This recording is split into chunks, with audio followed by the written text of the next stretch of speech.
All right, Lisa. Hey, thanks so much for letting me come out to your home. So just going to go through our listing presentation here real quick.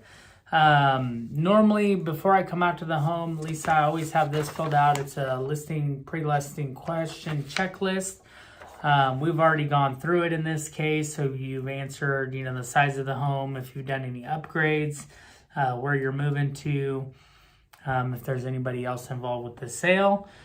I always ask, if you check the home price on Zillow, and then if you've had any recent market analyses or any other agents that have done an analysis for the home or an appraisal or anything like that. I want to know what your mortgage balance is, so that way we can do an accurate net sheet. And I always make sure it's really important to find out what you think your home is going to sell for before I even come out. That way when I'm doing the comps and kind of figuring out the price, I know if we're close or if we're way off or what, how to kind of handle that situation when I come out to the home. So this would be done before I even came to meet you, okay? All right, and then when I get out to the house, I generally have you walk me around the home, kind of give me a tour, show me the things you like about the house. I take notes as I go through the home. I always like to kind of take my time and just make notes as I go through. I also fill out my AVID as I'm going through. Most of the time the clients don't understand that, but I'm just taking notes about each room, upgrades, or if there's, some things that need to be fixed on the home, that kind of stuff. So then we sit down at the table. I always try to sit at the dinner table or whatnot instead of sitting on the couch, just to make sure it's more of a professional setting. And we kind of start going through the process. So before we get into the comps or doing any numbers, I always kind of go through this process. I let my clients know that this is a relationship. It's not a transaction. So most agents that you will deal with it's a one and done. It's a transaction. They help you sell your home or help you buy a home and you never hear from them again. So that is one thing that is very different with myself, is when I work with a client, it's a relationship for life. So part of that is I need to know more about you. So I have an all about you form that I have you fill out. Tell me about you, your birthday, your spouse, their information, your anniversary, your favorite restaurant, desserts, sports teams, all that kind of stuff, because I like to do gifts and whatnot for my clients. And instead of seeing my name on like a billboard or on the side of buses or anything like that, instead of doing that kind of advertising, I prefer to invest into my clients.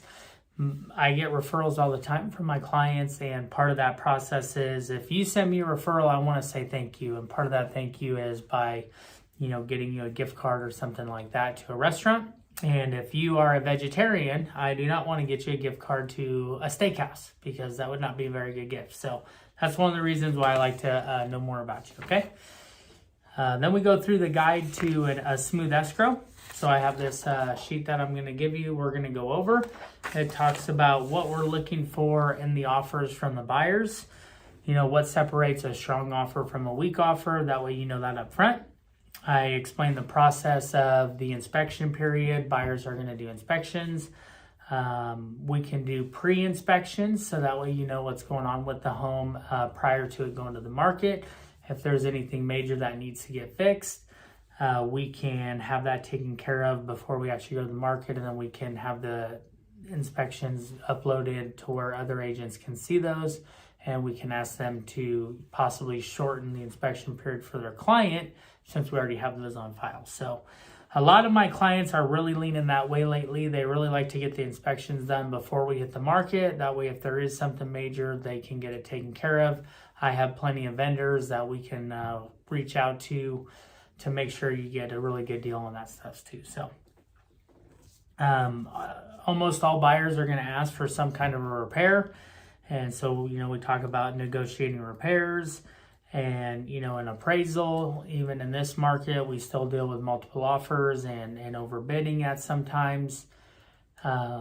And just know at the end of the day, the home still has to appraise. It is not like it was a year ago when here in our area, you would have multiple offers and it would go for over, and if it appraised less than that, the buyer would be willing to pay over. That has changed in the last 6 months. Not really seeing a lot of people paying over appraised value right now. So just something to be aware of. That we could get into that. But I always say we'll cross that bridge when we get there, okay?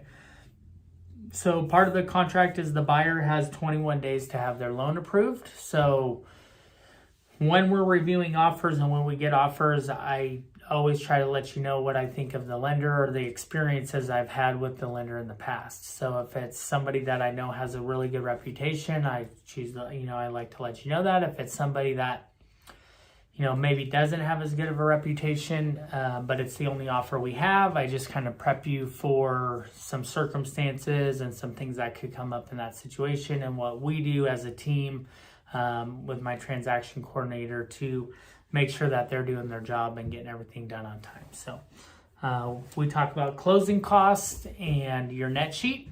So now that I know the amount you owe on your house, on your mortgage, and what approximately we're going to sell the house for, once we get through going through the comps and stuff, then I can give you a net sheet based off of that, so you know essentially what you're going to walk away with after all the realtor fees, the title and escrow fees, and that kind of stuff. So that's that.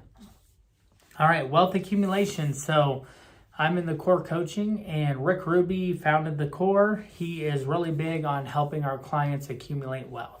Okay, so we have a really simple 4-step process. Depending on where you're at, what kind of house this is. This is a really nice house you're looking at selling. So I'm assuming you know a little bit about accumulating wealth, but we could run through this really quick. The benefits of owning obviously a primary residence like this one. Based on what we're looking at, you bought this home for $200,000 about 10 years ago, and now it's worth almost $600,000. So easy to tell why you want a primary residence. We talk about if you have any rentals or secondary properties, we go through that. We talk about the benefits of you having reserves, and based on our conversation, it sounds like you have plenty in reserves and you're doing really well, but we touch on that. And we talk about a 401k, the benefits of having a 401k or an IRA and maxing those out. Obviously, that is pre-taxed money that you're putting into an investment. So before Uncle Sam gets his hands on it, we want to put as much money as we can into the stock market or into our 401k,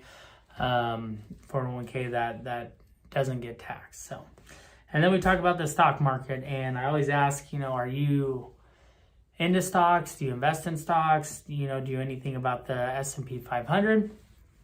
Based on your answers, we will kind of go through, and I'll give you some of the tips and whatnot that Rick has shared with me, and then what I also do with myself. So we go through the wealth accumulation. And then we talk about referrals. So my goal, Lisa, is for you to have a 5-star experience. So if at any time throughout the process, working with me or my team, you do not feel like you're having a 5-star experience, can you let me know that you're not having a 5-star experience? Generally, they say yes. This wouldn't even say yes. And I say, okay. So once we get going, if we get to the end of this and you're not happy, whose fault is it? Well, it'd be your fault because you didn't tell me that you weren't having a good experience, right? That's a little joke I always do. But no, obviously I can't control appraisers. I can't control inspections. I can't control what a buyer does, but everything we can control, which is communication, which is a really big thing. That's what I do. 85% of real estate and lending transactions last year, the consumer had a poor experience. Do you know what the number one complaint was? It's poor communication. So to ensure that that doesn't happen, I have a system in place. So every Monday, my assistant is going to call you and check in with you and see if you have any questions, any concerns, anything like that. If it's an emergency, I will call you back on Monday. But in most cases, she'll let me know what's going on. And then every Tuesday, I have a list on my desk, similar to this one, and it has your name on it. And if there's any notes on here from when she called you on Monday, I will have had the answers or I'm working on getting the answer, and then I call you. So that way you know what's going on. It's a weekly check-in throughout the process. Does that make sense? Awesome. All right, so now that we've gone through that, then we get into the CMA and we talk about the numbers, and then I always bring a listing agreement with me anytime I go. And, you know, honestly, ever since I started doing, you know, the All About You and the wealth accumulation and those things, I haven't had a listing appointment where they said no. So I'm really looking forward, Lisa, to you sitting down with me and sharing with me some of your tricks and what you do in your listing presentation and what I could do to make this better. So hope you're having a great day. Go Niners, because we're about to start watching the game.